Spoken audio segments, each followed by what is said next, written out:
how to change language on Taobao app Chinese to English.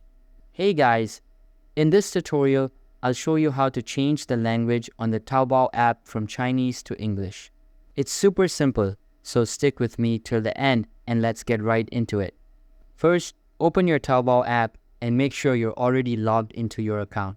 Now, look at the bottom right corner of the screen and tap the My Taobao icon. That's your profile section.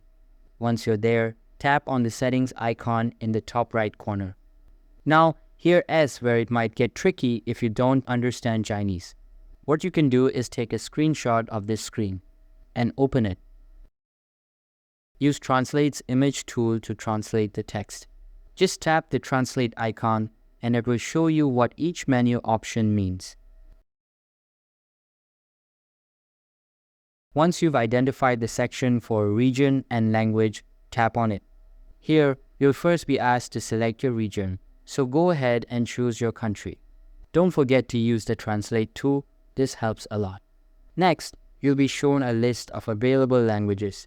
Look for English or your preferred language and tap on it.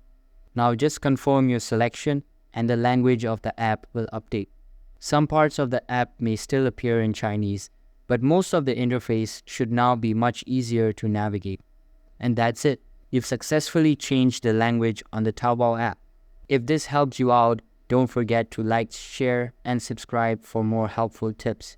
Thanks for watching.